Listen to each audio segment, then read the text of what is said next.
topics and opinions expressed in the following show are solely those of the host and their guests and not those of W4CY Radio, its employees, or affiliates. We make no recommendations or endorsements for radio show programs, services, or products mentioned on air or on our web. No liability, explicit or implied, shall be extended to W4CY Radio or its employees or affiliates. Any questions or comments should be directed to those show hosts. Thank you for choosing W4CY Radio.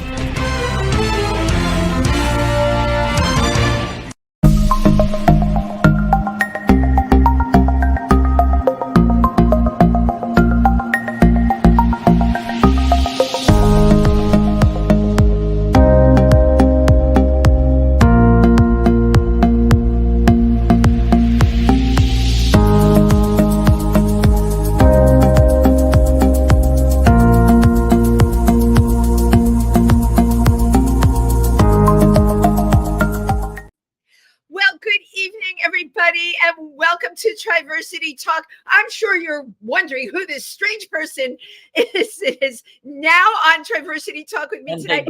They don't get much stranger than this. Right. And I'm sure a lot of you are looking at that face and saying, oh, I know him. Well, I'd like to introduce you, if you don't know him, to the amazing Tim Moss. Hi. I just wanted to shake things up a little bit tonight on Triversity Talk, and I have a really fun guest, and I thought, what? Bring Tim on for this one because Tim is really fun too. And Tim and I can also tell you all about, since you're listening from all over the country, that we are going to be performing in two different theaters. Tim is in the Johnson Theater. I am in the Cabaret Room at Theater for the New City in New York City. Friday night. It is their downtown festival. They call it the Lower East Side Festival. And my God, this is like so exciting. Yes. It's such a great place to perform at. And I love that both Tim and myself and a number of other people that have been on this show that are based out of New York are going to be performing Friday night. So I know it's Memorial Day weekend, but if you had plans to go out of town, change them. And here at least till Saturday, because you'll want to come down on Friday night and see all of us performing at New City. As a lot of people in Milford, Pennsylvania, where Triversity is based out of, as a lot of people know, I am coming out on Saturday because I have going to be doing this show Friday night. We also had something really great happen in Milford. The proclamation was passed that we now have official Pride Month in June. The Milford Borough. Yeah, that was huge. Wonderful. So, yeah, it you know what it really is, which means, we can do whatever we want and celebrate Pride however we want. There are other areas in Pennsylvania, I don't have to tell you, that have been more challenging, but we've had some where we've passed, and it's great. So a reason to celebrate. And another reason to celebrate tonight is our amazing guests that we have. I call this segment "The Neon Lights Are Bright on Broadway," because when I saw this person's picture, just like his energy and charisma jumped off of the page. He's an Obie Award winner for his performance in the Pulitzer Prize and Tony Award-winning musical A Strange Loop by Michael Jackson, which everybody knows. That was, oh God, what it is. Tim, did you get to see it? Yes, it was incredible. Incredible, right? He's got an upcoming cabaret show at Pangea in New York City, where we broadcast our Wednesday afternoon show, If These Walls Could Talk. Plus, Pangea hosts so many incredible performers, as they have done for decades. So our guest is going to be there June 1st and June 2nd. And he has a Juneteenth performance in Provincetown at the Wild. And believe me, working some more. Put your hands together for the one and the only James Jackson Jr. Hi. Hello. How are you? I'm good. I'm very good. Good. So exciting to have you here tonight. I'm just happy to be here. I've been sitting on a computer all day doing work related things. So I get to sit on a computer but have sitting fun. On a computer. Yeah. Sit on a computer with Wendy and Tim and have the experience of a lifetime. No, No, it was the morning was all about work. So now this is fun. Right. And now It's about play. By the way, I have to call this out to you. You have one of the best headshots I've seen. Oh my! History. Thank you. I mean, just on that headshot alone. Casting for anything, because it just pulls your whole entire personality out. Thank you. You know, who did the headshot? It's Roberto Araujo, who is an amazing photographer, who I just adore. There are only like 2 people that have ever taken my photos. Roberto and L. Morgan Lee have taken the best photos of me ever, and I continue to use them because I love them. But the headshot I think that you have, Roberto Araujo took, and I absolutely love it. I remember my agent was like, "We need something with like the beard a little bit," because everyone stopped shaving in the pandemic, and I was like, "No, I can't do that." And I went to Roberto saying, like, I don't want to take a photo with a beard and glasses. And he's like, but that's who you are. And he made me look wonderful. I it's just such a great shot. Well, welcome to the show. Thank you. Very excited about your upcoming show at Pangea, June 1st and June 2nd, because you are kicking off Pride. Yeah, I'm really excited and I guess maybe a little nervous because I haven't done this in about a year. Yeah. But I'm excited. I've never sung at Pangea, so I'm nervous for that. You're always a little nervous about who's going to come. Will anybody show up? Are you terrible? Will you remember the words? All of the things. Exactly. The word thing I totally get, but it always amazes me, James, when I talk to someone of like you who's done Broadway, who's got this resume that's as long as the couch I'm sitting on, and you tell me that you're nervous. Oh my God, yes. Wow. It's interesting. The character I played in A Strange Loop was called Self-Loathing, and I feel like we all have that. We all have this thing of like, oh, is this going to work? Can I do this? If I do this, will anybody come? Am I any good? I think no matter where you are in life, it's something we all kind of grapple. Absolutely. Right. Those insecurities just come flying out. Yeah. And especially being in a new surrounding or in a new place. You can be in your own bedroom. But Pangea is such a nice, small, intimate room. You're going to have a wonderful time there. I went there last year for the first time at the end of Pride Month, and I saw Flotilla DeBarge. Flotilla, Flotilla's show, and I was like, this is the most like intimate, adorable, cozy room. Right. And I loved Flotilla's show. Flotilla's the reason that I kind of got off my ass and booked a date or 2. So I have to give a big shout out to her for making just go do the thing. Flotilla, and I've been shouting out to Flotilla so much in the last it's up to 2 years. Flotilla, I've had everyone on our show If These Walls Could Talk. When are we getting you? And Flotilla just looks at me with this, the look. I know the look. I'll make it happen. I'll make it happen for you. Or James at all. But what Tim was telling you about performing at Pangea, it's not only the support that they give to performers there, but everybody, every people that you've heard of and people that are way up that are so amazing. They've graced that stage. That room is a charmed room. And probably what I'm going to say next. It is filled with the spirits of many people that we know that are no longer with us. There's history there. I'm sure you remember Sweetie. Right. Sweetie is still in that room along with a host of others. And now, my husband is in that room too. He left March 19th. His artwork is all on the wall. Yep. Oh. Please pay homage to him June 1st and June 2nd. I will. Alan, please. I will. I love that.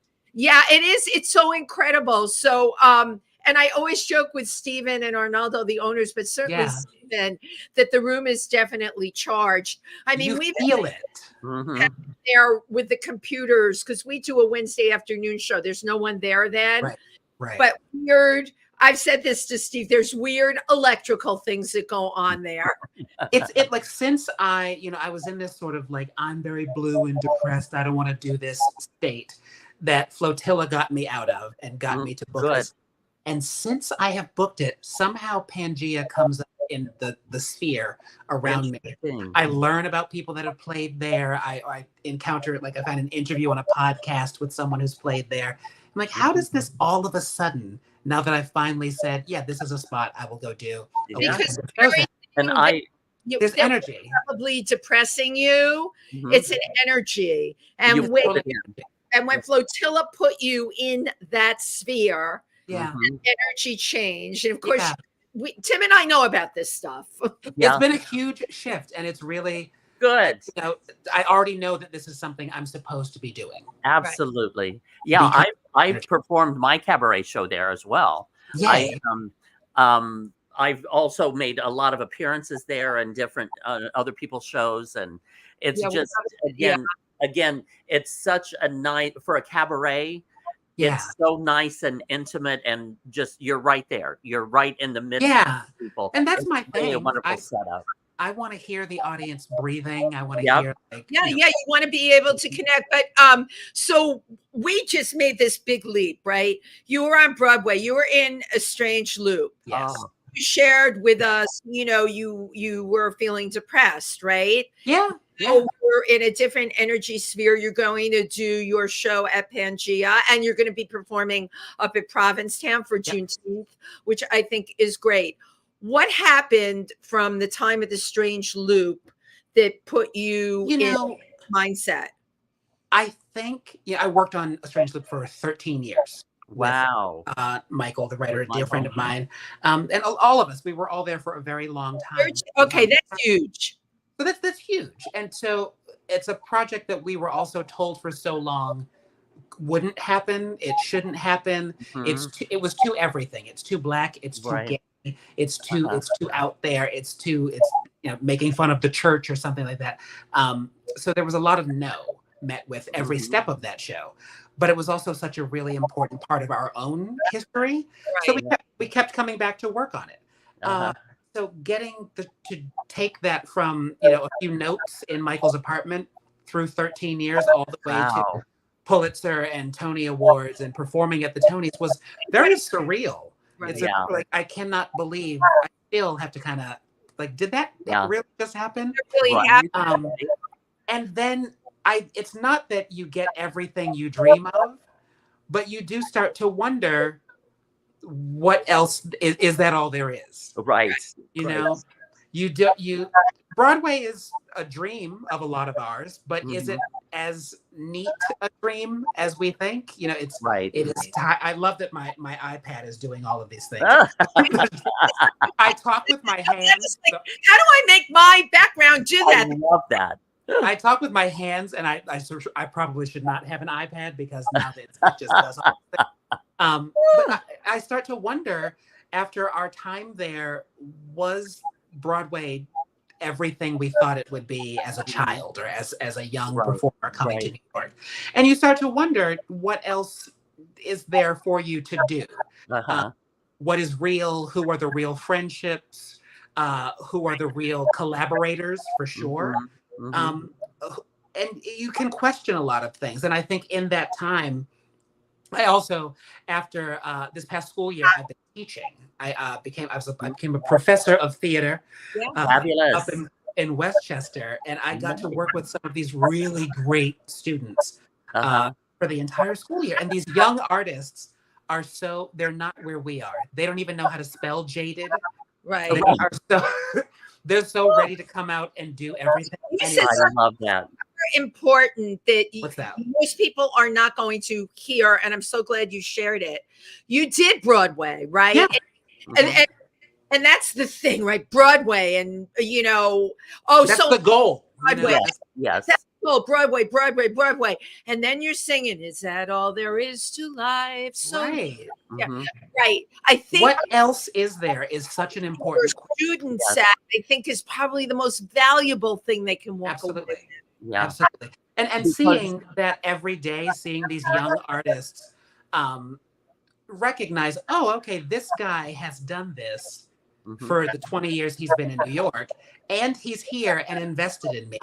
There was this really beautiful, since everything is about collaboration, there was a really beautiful collaboration that started to inspire me. So like people like Flotilla, a lot of close people in my life did help me kind of get out of that sort of slump and say, you've been doing this thing other than the theater stuff. You've been doing this cabaret stuff for 13, 14 years. Uh-huh. Come on. Yeah. Like, get off the couch. Don't be sad. You know, if you build it, yes, people will come. Mhm. Believe in yourself. Like, very basic things. But I think when you're questioning a lot of stuff about your own abilities, you can doubt yourself, or that Mhm. self-loathing guy can show up on your shoulder Absolutely. and Because start to bother you. because for me, especially if I'm working on a large project, like you Mm. had worked from a piece of paper and notes Yeah. on paper up to Broadway, to a Broadway run on this show, and Yeah. all of a sudden that ends. 13 years. For me, those self-doubts start popping right up, going, "Oh my God, I'm never going to work again. Am I ever going to work?" Right. And Right. it's understandable when you're pushing and pushing and rising and rising and rising, and then it finishes for a fall, to take Right. a mental fall. And I don't think we're given, Broadway as big and public and out front Mhm. as a lot of it is. Yeah. For yeah. me, because I love this cabaret thing and I love the intimacy of it, Uh-huh. I made Broadway for myself as intimate as possible. Mhm. Right. I was so invested in not just the story we were telling, but how it was received by people. Mhm. So, meeting people after the show, meeting people out of the theater, and that still happens. I met someone. I got recognized in Target in Jersey City Oh, I love that. recently. Doesn't get any better than that except for Walmart.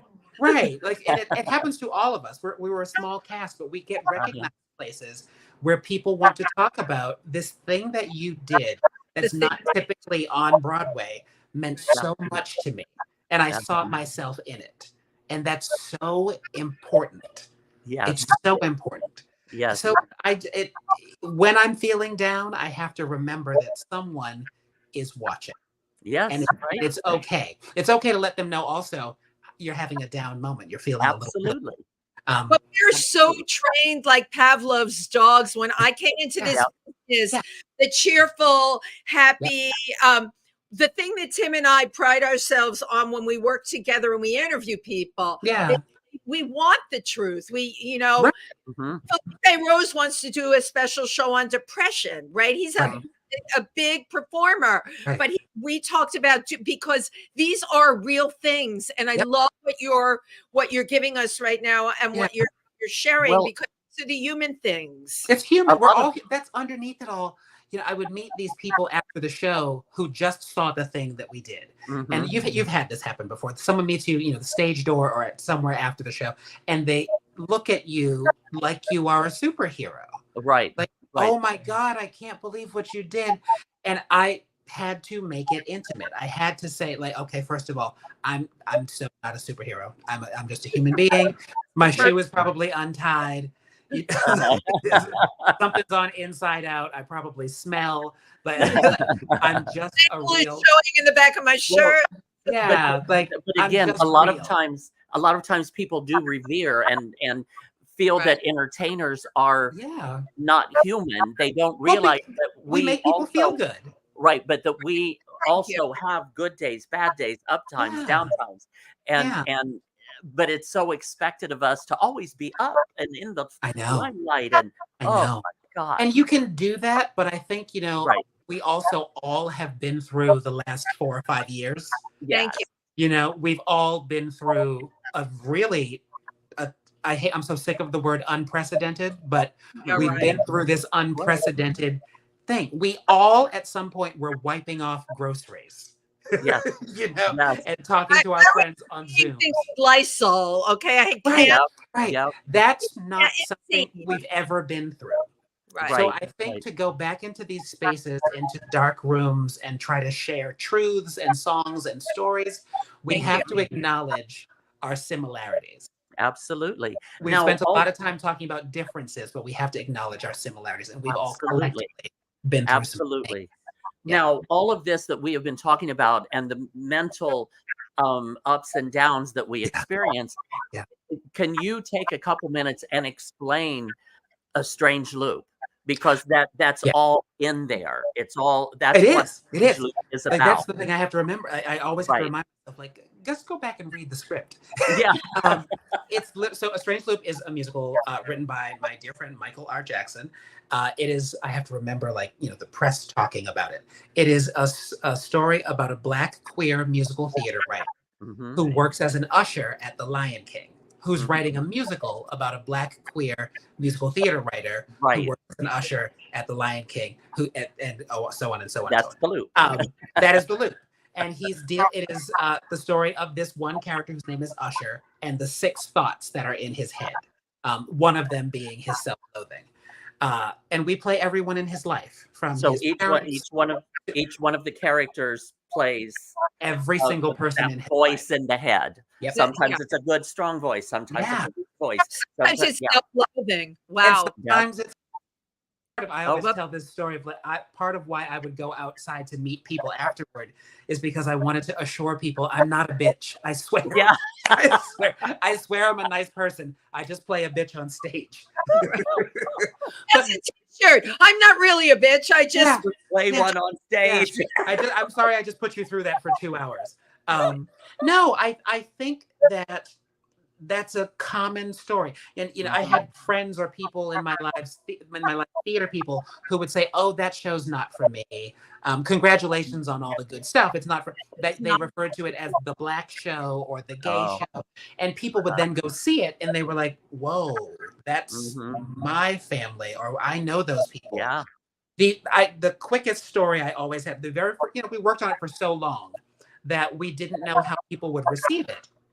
So we did the show at Playwrights Horizons off Broadway in 2019, I believe.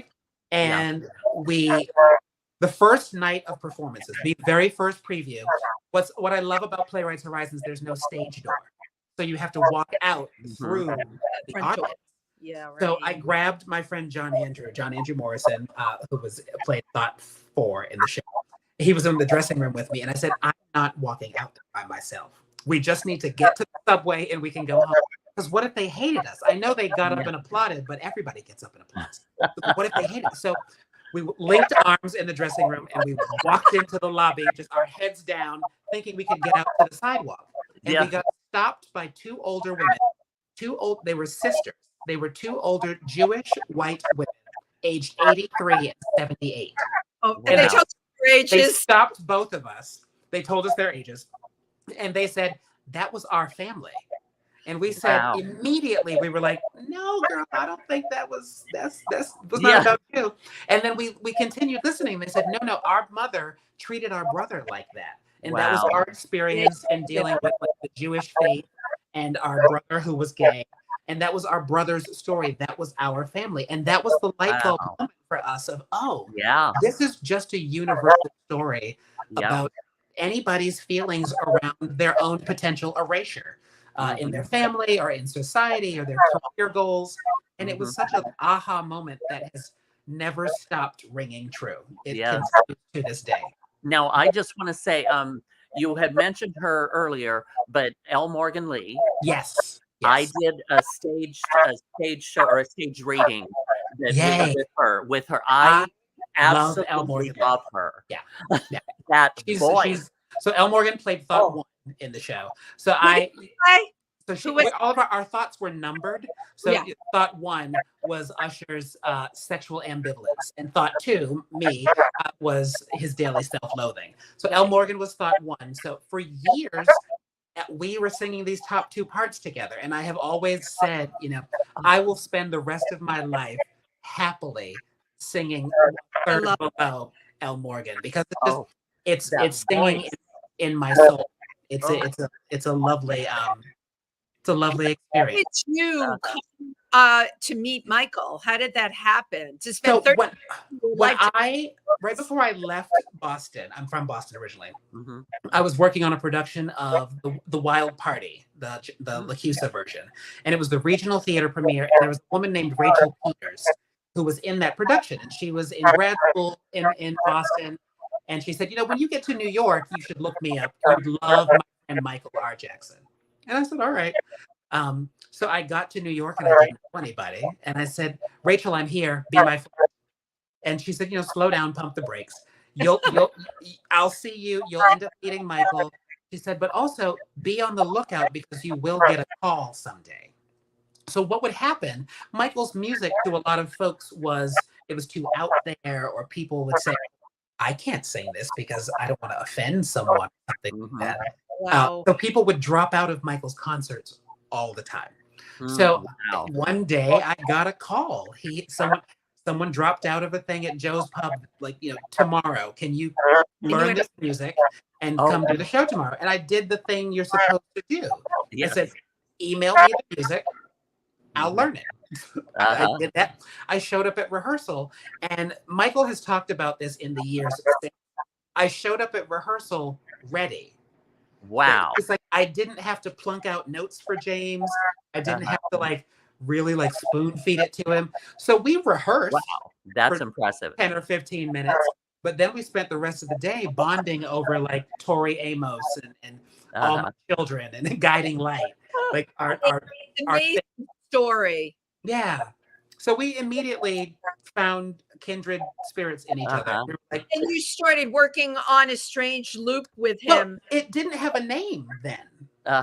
That's the thing. It was the series of songs. Michael had songs and songs and songs. He's a songwriter. So there were a couple songs that could potentially be put into a thing that slowly became this project that became a So it was built, he had the songs as the core, but the show actually got built around those songs. It got built around the songs. Mainly the show got built around voicemail messages from his mother. Oh, wow. Wow. So somewhere in an archive, I know I have voicemails from Michael's actual mother. Oh, wow. Which is fascinating. So we Yes. built a show in the way you built a show. You build a show. You work with your friends. You work with people you're comfortable with. And you can do anything if that's your core group. What an amazing journey he took on that you got to do with him. Also, journey. I think it was also fueled by the fact that we were also along the way told no. Right. You were told a lot from everything you were told. And I mean, how did you all keep going with in the same way the show ended up speaking to people, it spoke to us. We were creating the thing. So these were, these stories were so familiar to us. We knew these people. We are these people. So, we would go away from it. And I went on tour and did some things. I did the Radio City Christmas show for a few years. We would go away, but you would always come back and Michael would say hey, I got enough money to pay you guys for a weekend of a workshop to work on 2 or 3 scenes. Nice. Or sometimes I don't have any money. Can we work on some songs? No matter what you would do out on the road, in regional theater, if I had to do another production of Smokey Joe's Cafe, because I was there were so many shows that theaters would do that was their black show, their ethnic show. Right. So you either were Smokey Joe's Cafe, you were a Five Guys Named Mo, you got in where you got in, and you did them all year long. So in the pockets of that and how that could make you feel, you come home and you do a workshop with your friend. It's so refreshing. Yeah, on something that means a lot to you. It's absolutely. Yeah. It's wonderful. That in and of itself is a strange loop. James, I want to play your video. I believe this is the Pat Benatar song that you did at the Green Room. This is at Green Room 42. It's for a while. This was a song that I just used to end all of my shows. It's very beautiful. Thank you. Yay. This was from, I think, November of last year, maybe. All right. I think. I don't know. More. Enjoy James Jackson. Thank you. All right. Where is the video? It's loading. It's loading. I'm getting a message here. Just a second. We will have it up in a second. So we might get cut off real quick to go to the video, but this is the fact that we can do this with technology at all. I agree with you. Exactly. I agree. I think that's amazing. You know what? Just be in 3 different places. Yeah. When the pandemic hit and I lost every job, I had to come up with this, and that's when and believe me, I'm And not It oriented. saved your life, didn't it? It totally saved your changed my life. life. And look at the people I get to meet. Yeah, yeah. It's we started, my friend John Andrew. He's really Okay. great. Okay. We're Well, I'll ready. tell you Please after. Enjoy James Jackson Jr. Yes. Thank you. Many times I tried to tell you. Many times I cried alone. I'm always surprised how well you cut my feelings to the bone. Don't wanna leave you, really. I've invested too much time to give you up that easy. To the doubts that complicate your mind. We belong to the light. We belong to the thunder. We belong to the sound of the words we've both fallen under. Whatever we deny or embrace, for worse, for better, yeah, yeah, we belong, we belong, we belong together. Maybe it's a sign of weakness when I don't know what to say. Maybe I wouldn't know what to do with my strength anyway. Do we become a habit? Do we distort the facts? Now there's no looking forward, and there's no turning back. Still you say we belong to the light, we belong to the thunder, yeah. We belong to the sound of the words we've both fallen under. Whoa. Whatever we deny or embrace, for worse, for better, yeah, yeah. We belong, we belong, we belong together.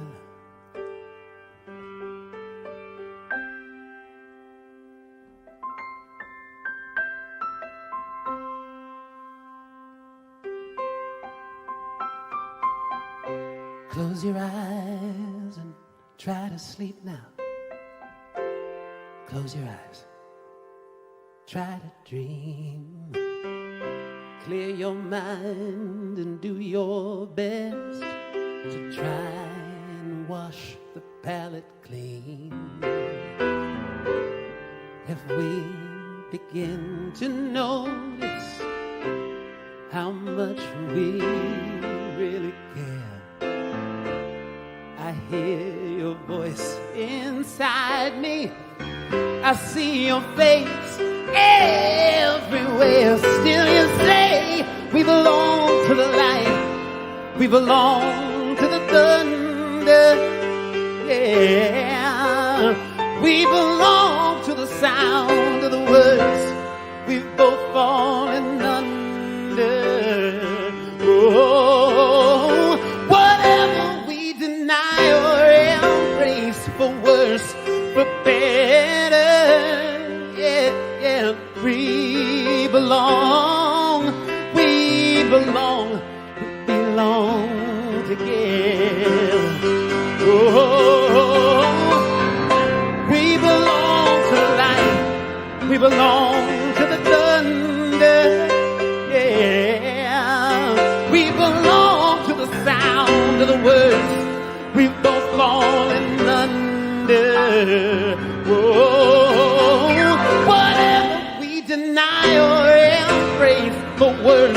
but better. We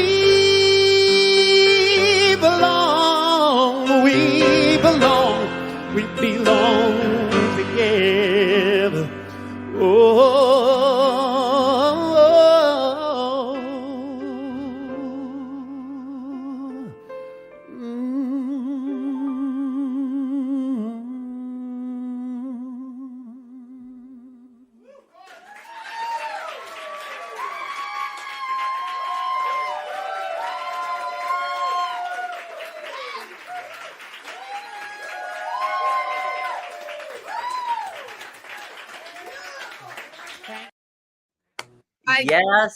Yes, and Thank you. Really, that everything about your voice, the styling. I just normally most of the videos I play on this show are 3 minutes. This was 5, and I've already Really? listened to it 4 times, and I'm like, I couldn't cut it. I couldn't put my head on a pillow if I had that video anywhere. If I had faded out anywhere. Thank you. It is Firstly, it did not feel like 5 minutes. right. Secondly, you made that song your own. Man, And thirdly, that ring. Lord have mercy. There's always jewelry. There's always a lot of jewelry. And like you can actually just like do an Amazon search of like big gaudy jewelry. Yeah. Who knew? Who knew? No, thank you. Thank you so much. Like I like lyrics. I like to tell a story in a song. So that's always been my thing. And that song has been a song that I have ended my show with for at least a decade. And so that's part of like what these new shows are about coming up. We're trying to find some new music to do.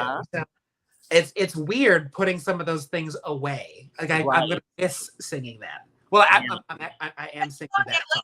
Said is so your own.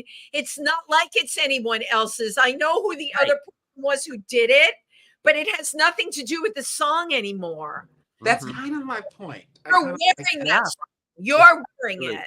It's Thank you. Thank you. Absolutely. I'd like to see your cabaret show now. It's like this is what I try to do or have been doing. Not trying, I am doing. Yes. But I enjoy that. I have this, I think, eclectic taste in music, which is probably was my mother's fault. But so, like I spent a childhood growing up around like Nina Simone, Gladys Knight, and Beethoven. Oh wow! So, then I go off to college and I'm like the quintessential '90s lesbian. And it's all Indigo Girls and Ani DeFranco and Tori Amos and Sarah McLachlan. Like I'm in my Birkenstocks. And then I get to New York and I'm auditioning for things, and the audition rooms were where I got pigeonholed into. We need you to sing like this. So I had to quickly learn how to sing like that. But I had this taste in things that I wanted to do. So when I started doing my cabaret stuff, it was just about what I want to sing and how I want to sing it. Uniqueness. That's what the cabaret stuff. Yeah. Show is totally Tim. The beauty of cabaret, and for me, why it outshines a lot of things on Broadway is the uniqueness. Yeah. Well, I will tell you what. When I started, I came to New York 21 years ago and I was auditioning and I'm doing the musical theater stuff. And I'm doing all the regional theater things that I'm supposed to do and whatever. And I never had to wait tables, I guess. So I guess it worked. Wow. But I didn't understand what to bring in the room or how to audition until I started doing cabaret. Interesting. As soon as I built up the cabaret repertoire and I was like, oh, this is what I want to sing. This is my arrangement of it. I can also communicate it to multiple piano players if need be. I'm a piano player myself, so I know how to do that. Perfect. I could then go back into these audition rooms for theater stuff, and it totally changed how I would. One of the first cabarets I ever did, I sang Aretha Franklin's "Never Loved a Man." Oh. And then I was like, great, now I have it in my key. I have a chart. I'm going in. And I brought it into an audition a few days later after my first cabaret and booked the job. In the room, booked the job. Because I was singing something that I was so comfortable with. Right. Right. as opposed to trying to like, well, I think they want this, so maybe I should wear the blue shirt, and this is Yeah. what they want, and trying to become something else. Cabaret made me realize that I am enough. Exactly. And you are who you are. Yeah. And that's what you need to bring to auditions Yeah. is Yeah. who yourself. You did bring up how you were pigeonholed. Oh yeah. All of those You're shows. expected to do certain things, and Right. there are decisions, and I hope it's not still happening in the rooms, but it probably is on some level. But there were really not nice things said or thought out the gate years ago, and these are stories now that I have so many friends who say like, oh yeah, that happened to me 20 years ago too, and they said this, or and not like, there's always going to be the stories of like casting couch things, but it's not that world, but things of, someone not knowing how to ask for certain things in the song stylings. Can you try it again, but maybe a little more urban, or don't be afraid to like go to church with it for a second.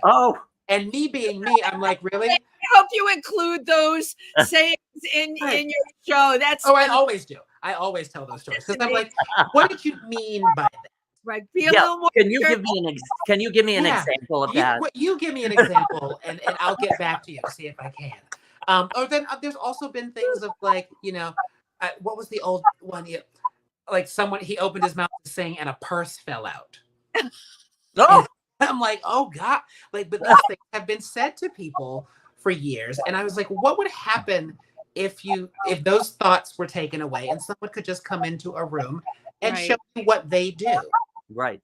And it's a hard thing to turn off, like trying to suck up and get the job and just go in as yourself. But it's something that I worked on a lot with these kids that I taught about, just going in and doing it how you do it. That's all I want. And I think when you do that, you will find a freedom in you. And thank you for doing that, because it's not happening. Especially in the audition world. I was never taught or told or guided in any way. And we had to figure it out for ourselves. Just jump in and do it. And I feel like since I figure it all out, I'm not a billionaire, but I figured some things out.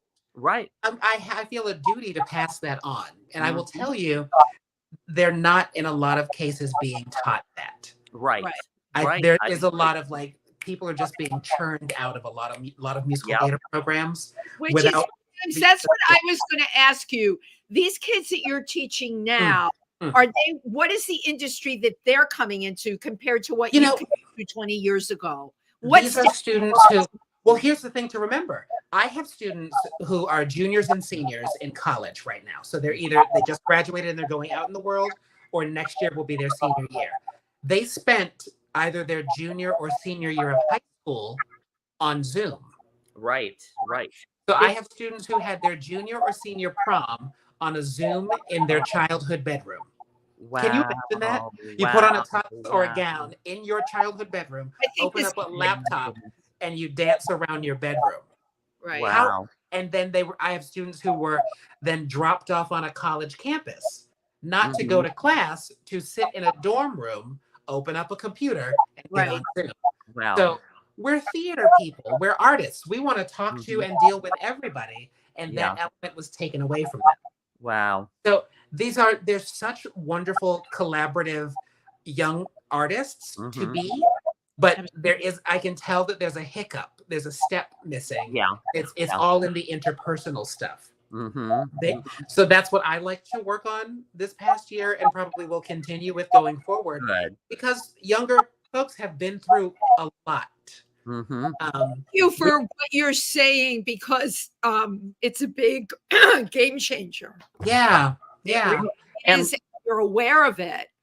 You're teaching. I see it. I saw it from day one of like, you don't know how to talk to each other. And it's not through any fault of their own. It's the circumstances of the world we've been in. Absolutely. It was almost like they were denied a certain step in development. So I've really been focused on that. And good. Some of them I think are coming to see some of the Pangea shows. Some of them are coming up to Provincetown to see me. So I'm hoping that they get to see. I know they've like Googled some things and found clips of me doing whatever. but I want them to see the whole package of Absolutely. here's just your professor being your professor. Right. I hope you enjoyed. Now, another part of the what you were just talking about, and one thing that Wendy and I absolutely cannot stand are video auditions. I know. Oh my God. Here's the Because thing.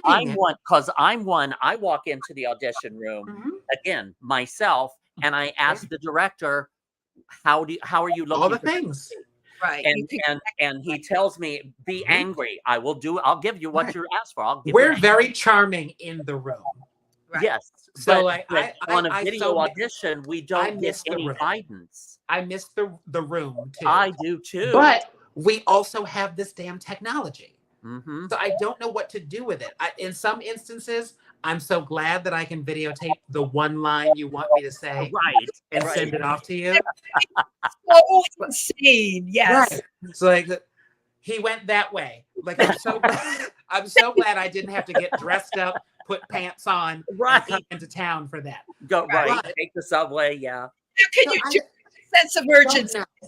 I don't know if we'll ever go back. I don't know if there will ever be a hybrid version of that because we have this technology. I don't want to believe that. I want to believe that it will be hybrid. There's wonderful things internationally that can happen for all right. But we need, all of us need to be back in the room again. In a room. Yeah. There is something. It's one of the things I love about cabaret is hearing a room collectively breathe to just. As a unit. I love that. Well, you won't believe it. Our time is up, but we get to have you again in July. Yes. And everything we didn't get to talk about tonight, and believe me, we'll do more. Oh my God. I love and adore you, kid. Oh, thank you. This has been a lot of fun. Little hokey thing I love to do before the show ends. I'm taking these computer pictures. I love it. Everybody look at me and say cheese. Cheese. Cheese. Gorgeous. Thank you. Yeah. June 1st and June 2nd at Pangea in New York. June 1st is at 9:30 at night. June 2nd is at 7 o'clock at night. Yes. And Pangea is located at 178 2nd Avenue between between 11th and 12th. 11th and 12th. Or 11th and 12th. Sorry. Yeah. And it'll be I'm so excited. I'm very excited. I think it's going to be a good time. June is a great month. Good time, damn it. James Jackson Jr., thank you from the bottom of my heart. Tim Moss, I always love you to death. Break a leg on Friday night, Tim. You go on before. So hopefully you can run over and see myself and Icavelli and all the other people. Artists, as you know, James Jackson, we all have to support each other. It is about working together. My God, we're a family and we are the best chosen family ever. Right? There's no one like us. There's no one like us. Thank you, everybody, for tuning in. See you all next week. Thank you so much. Happy Memorial Day. Bye-bye. Bye.